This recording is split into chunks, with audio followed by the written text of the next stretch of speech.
e o poema também assim nos aponta, como outros textos de Fernando Pessoa, mas neste caso a partir deste poema, é algo que é nacionalmente alheio à tradição lusíada da cavalaria espiritual, consubstanciada naquilo que Fernando Pessoa representa aqui, que é algo que está oculto, que é a Ordem Templária de Portugal e nas suas respectivas igrejas secretas tutelares, quer de um lado, quer do outro. Portanto, Fernando Pessoa, ao exprimir-se enquanto templário, que é mais do que maçom, ele está a falar de algo que não tem, isto não tem nada de errado, antes pelo contrário, é algo que simplesmente não tem a mesma égide cultural que a outra coisa. É tão simplesmente isso. E, portanto, não há aqui esta semelhança que se pode prestar na confusão, algo que é perfeitamente distinguível e que ele próprio diz: se tu és isto, ótimo, fantástico.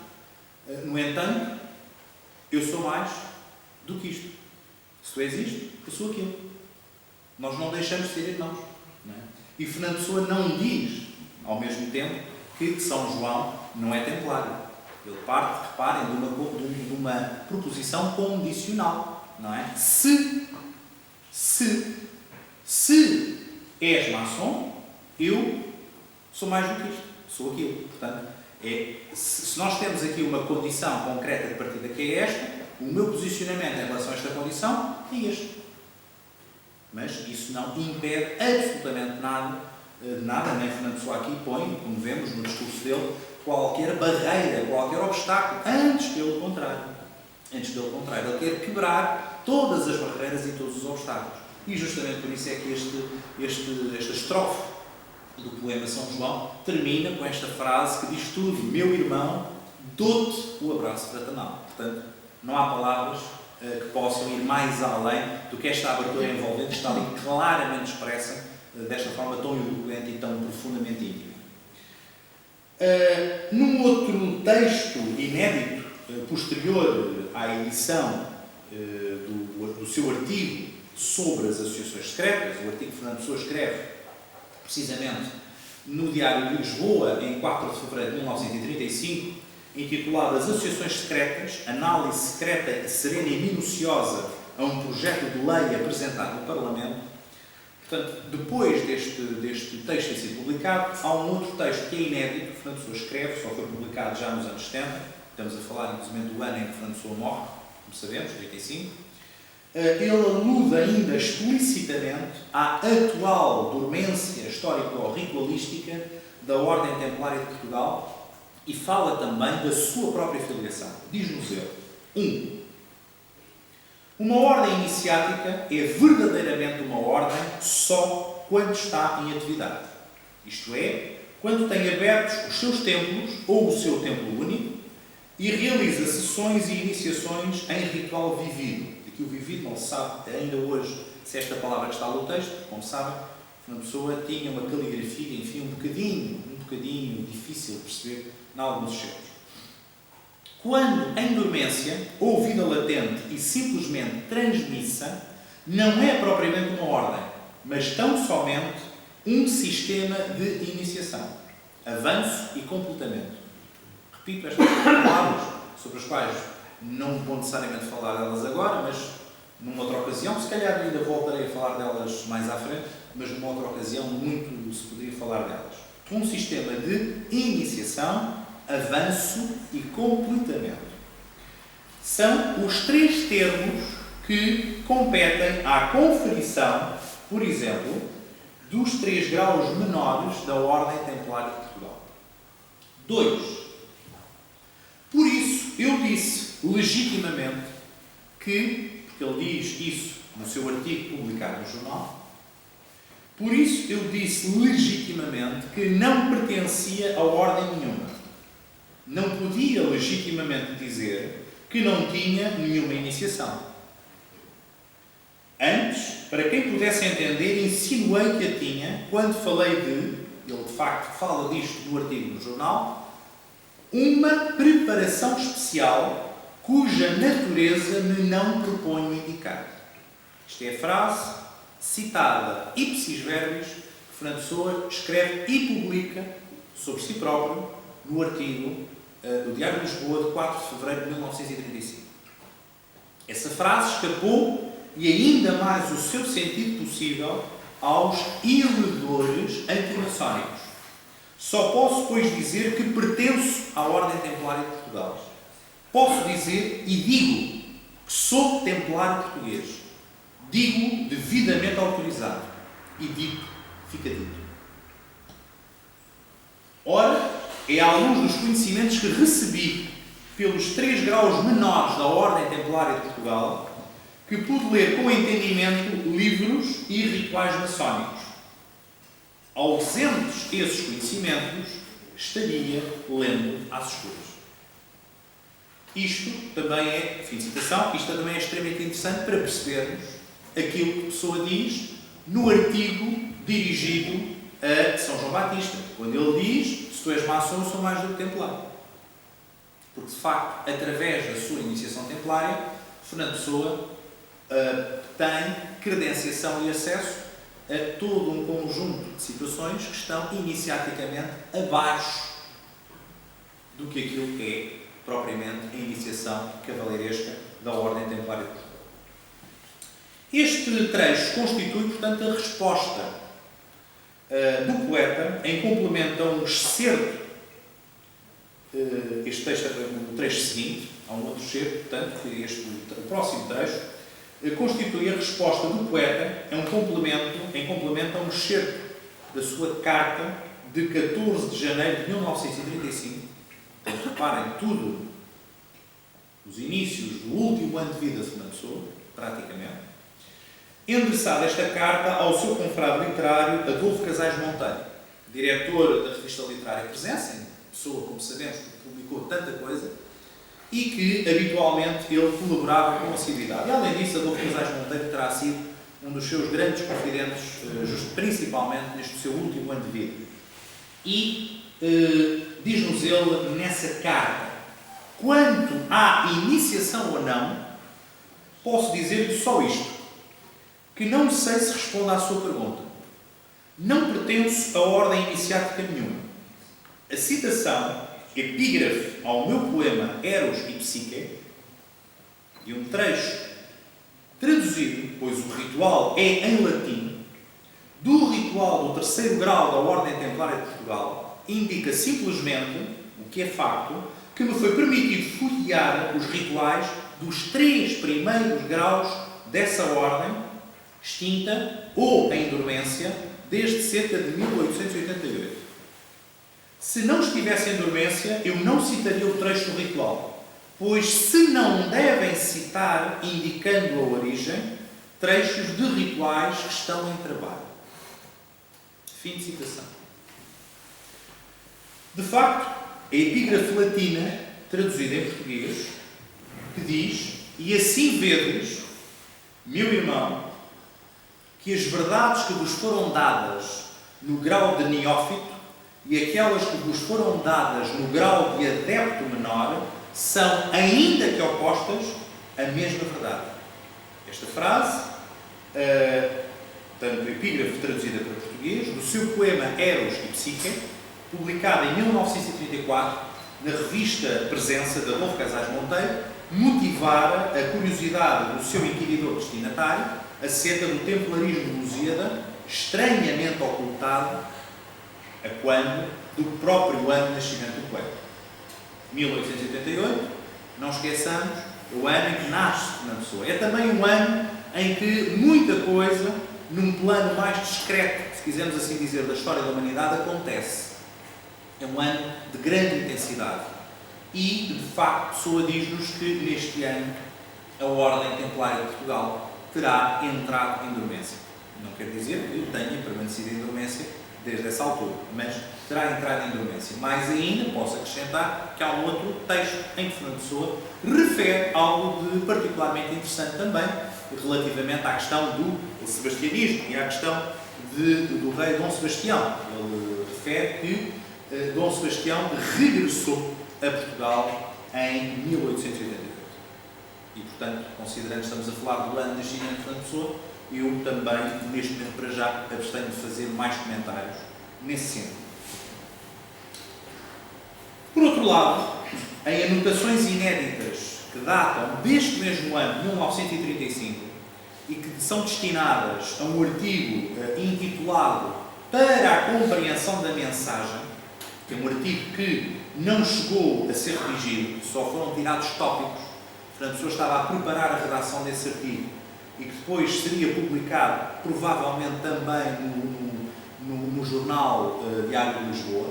Portanto, isto tem a ver, obviamente, com o seu livro Mensagem, que foi publicado justamente no ano anterior à sua morte, em 1934, o único livro, a única obra que o Fernando Pessoa publica em vida, e que Fernando Pessoa vai se referir neste texto inédito ao seu artigo de imprensa, que foi previamente editado, portanto ao artigo justamente de 4 de fevereiro de 1935 do Diário de Lisboa, mencionando também, curiosamente, que o seu profundo conhecimento de assuntos maçónicos adivinha não da mera leitura e consulta de livros especializados, mas sim de preparação especial. Portanto, recorde a tal frase que o Fernando Pessoa usa no artigo e cita novamente neste texto.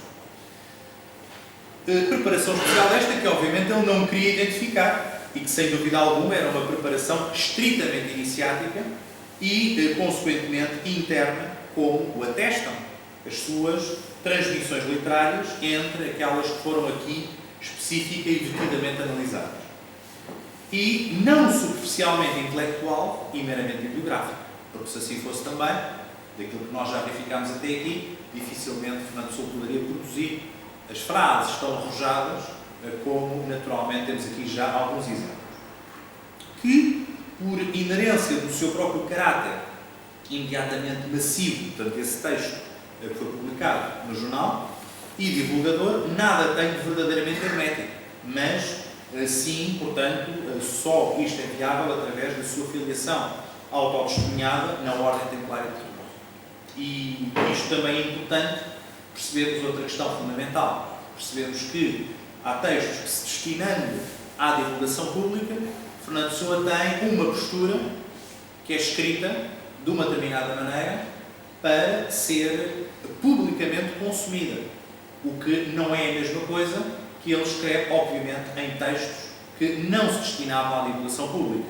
E isto abrange, porque é aqui que eu me estou a referir, abrange concretamente a sua própria situação em relação aos problemas, às questões, às filiações, etc, etc, etc. Ou seja, envolvendo também a sua privacidade, ele não vai expor, até porque essa privacidade não lhe é exclusiva, não vai expor essa privacidade dizendo que seja ou não seja, ou que ele pertence ou deixa de pertencer, num texto para ser publicado no jornal, e portanto nós vemos noutros textos que não tinham esse destino, que Fernando Pessoa vai um bocadinho mais longe, claramente nessa, como noutras matérias.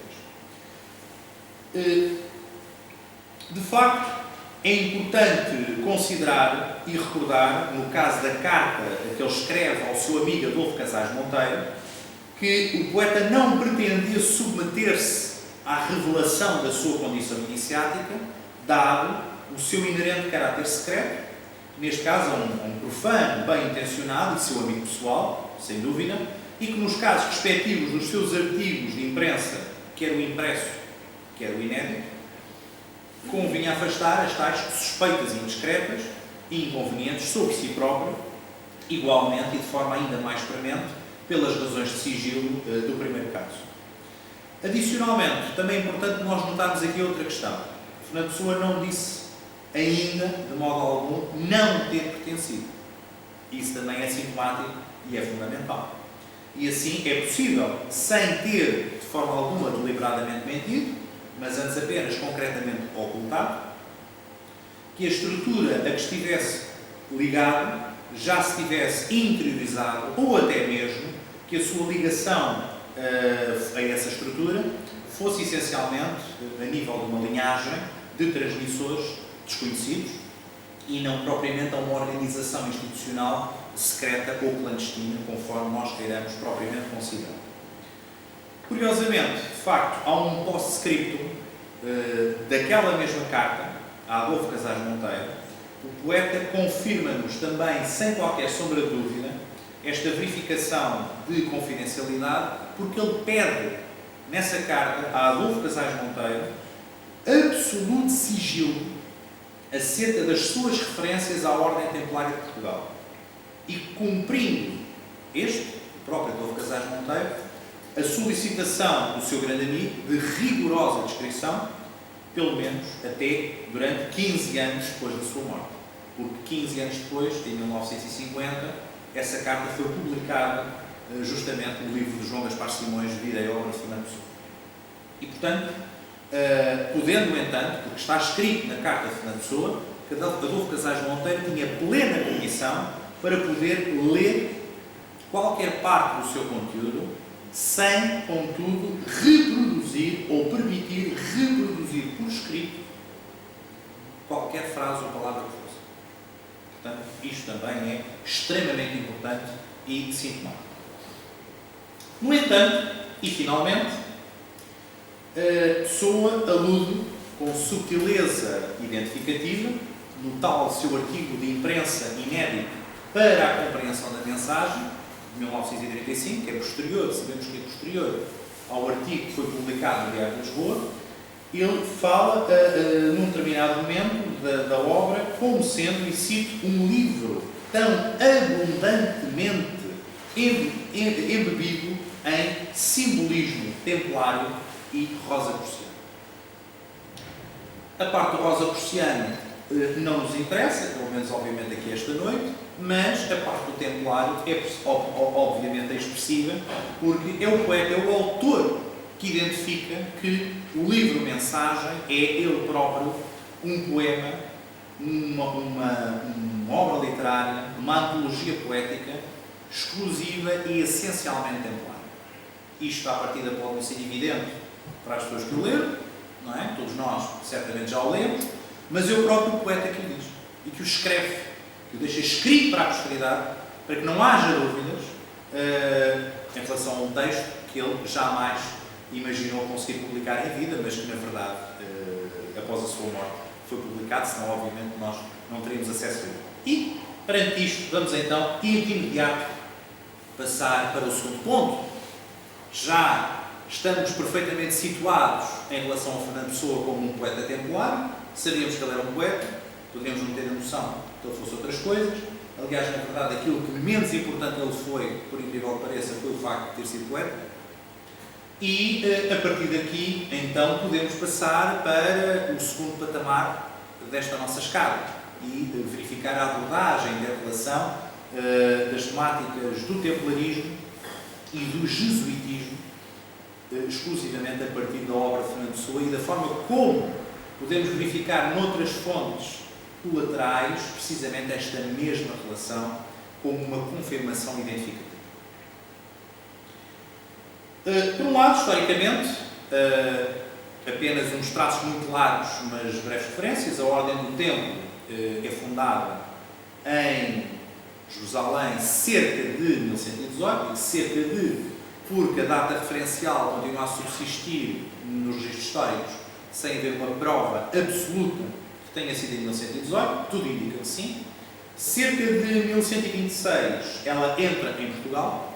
Portugal é dos primeiros países onde de facto a Ordem do Templo é admitida e é integrada como um agente social e económico estruturante do que seja a dinâmica identitária de uma nação, de um país, e ela é extinta canonicamente, ou seja, ela é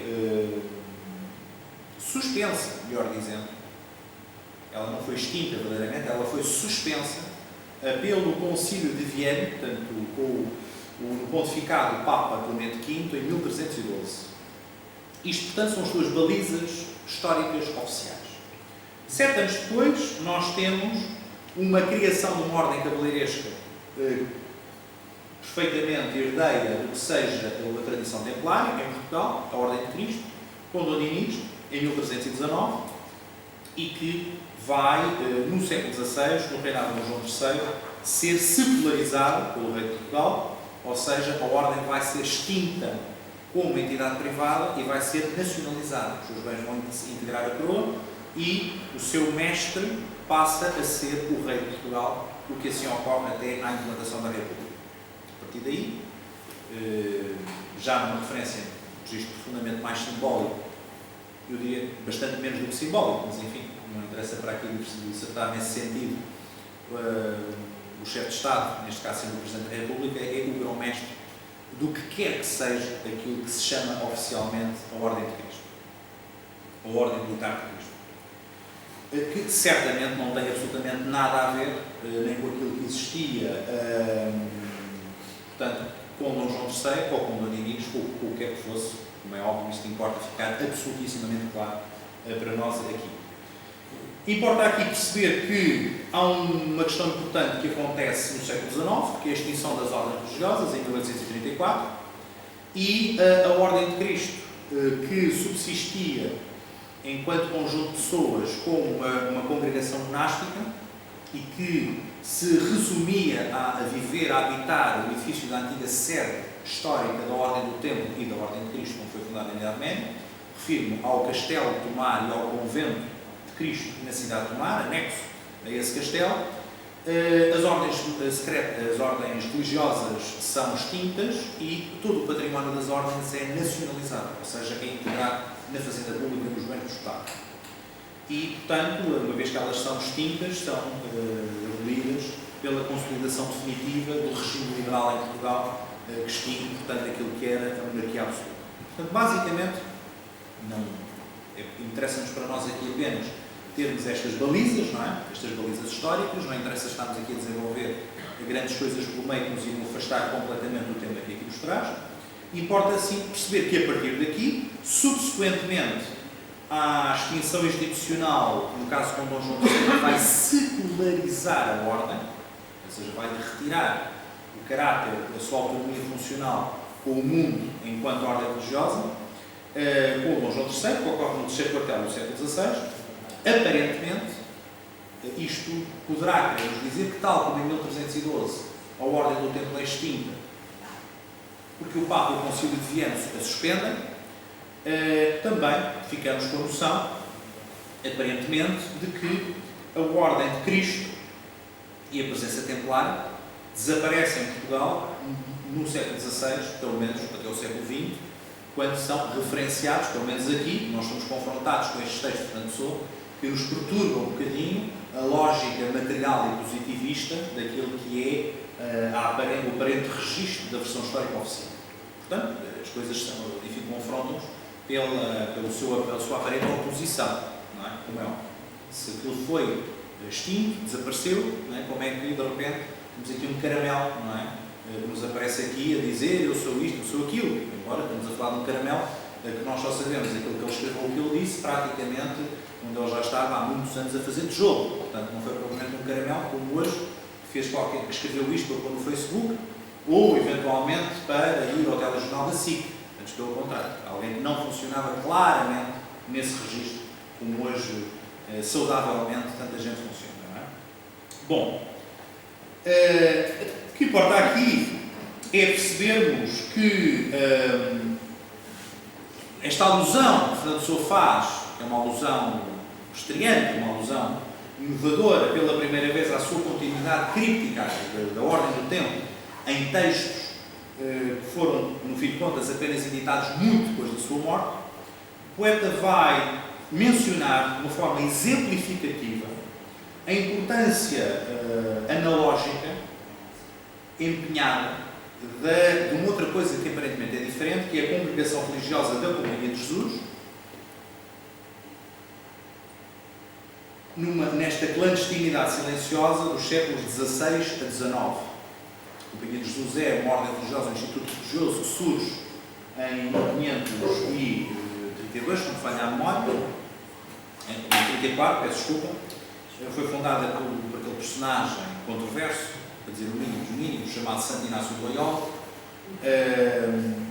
em Itália, e foi fundada precisamente com um propósito, por ser uma ordem religiosa que funciona como uma tropa teológica ou catequética da contra-reforma católico-romana, oposta, portanto, à emergência protestante e introduzida em Portugal em 1542.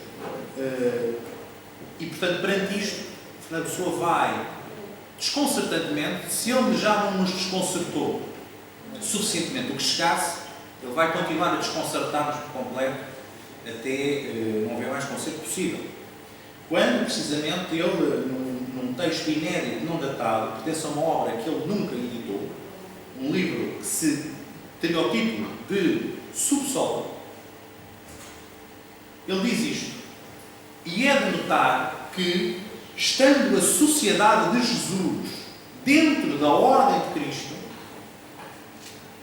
e fazendo dela parte, os chefes secretos de uma e outra são todavia diferentes, ou diversos ou distintos. Não se tem a certeza absoluta da última palavra que conclui a frase. Mas ele continua: o próprio nome Sociedade de Jesus não é senão o nome Ordem de Cristo, traduzido para a designação de uma ordem do átrio ou do pátio. Onde está a ordem em cima, está sociedade em baixo. Onde está Cristo em cima, está Jesus em baixo, que é a encarnação de Cristo. De facto, fim de citação. Bom, o que significa que, se nós podemos aqui estabelecer uma regra 3 simples, não é? Ou, filosoficamente, dir-se-ia um silogismo aristotélico, não é? Se A está para B e B está para C, então A está para C, por outras palavras. Se, obviamente, Jesus é a encarnação de Cristo, isto é extremamente importante, porque também nos iria levar a uma outra questão, que eu aqui, de propósito, não devo entrar, intimamente relacionada com a questão templar, mas aqui não vou entrar de propósito, porque se afastaria da questão que nós estamos aqui a focar, que é a filiação de Fernando Pessoa neste âmbito. É só disso que nós estamos aqui a tentar falar. Jesus é a encarnação de Cristo. Isto é fundamental porque Fernando Pessoa diz-nos, aliás, não é propriamente o primeiro a dizer-nos isto, em Portugal poderá ser o primeiro, de facto, a dizer que há que estabelecer uma diferença, uma distinção entre Jesus e Cristo, que não são a mesma coisa. Jesus não é Cristo. Jesus, na verdade, é a encarnação de Cristo, o que é algo completamente diferente. Bom, isto significa, dentro de uma lógica de silogismo aristotélico, ou de regra 3 simples, se assim é, então, obviamente, as sociedades são elas próprias as encarnações das ordens. Não são as ordens, são as encarnações delas. E, portanto, significará que, forçosamente, que é isso que ele nos diz aqui, a Sociedade de Jesus, no seu propósito fundacional, pretende ser a encarnação da Ordem de Cristo. Não da Ordem de Cristo como instituição, repita-se, mas da Ordem de Cristo enquanto designação da linhagem, da filiação da cavalaria espiritual interna do que seja a Ordem do Templo, nacionalizada historicamente, entretanto, desde o século XIV até ao século XVI, enquanto Ordem de Cristo. E que desaparece justamente nesta altura em que, muito pouco depois, é justamente fundada a Companhia de Jesus. Ora, de facto, na sequência da incorporação definitiva da Ordem de Cristo na coroa portuguesa, a Companhia de Jesus intentou, sem sucesso e fundamentação execuível do ponto de vista jurídico, apropriar-se do seu património, após empreender diligências quanto à sua abolição jurídica, sendo disso apenas impedida pela urgente deslocação a Roma do seu superior-geral, Frei Duarte Araújo.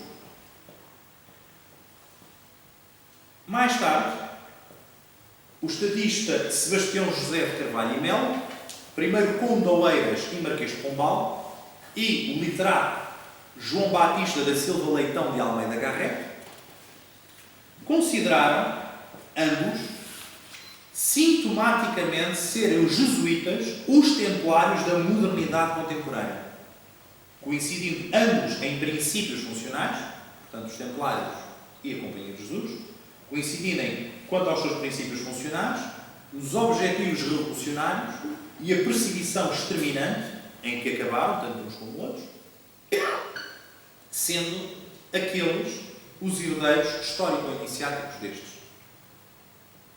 Isto não significa, como é evidente, que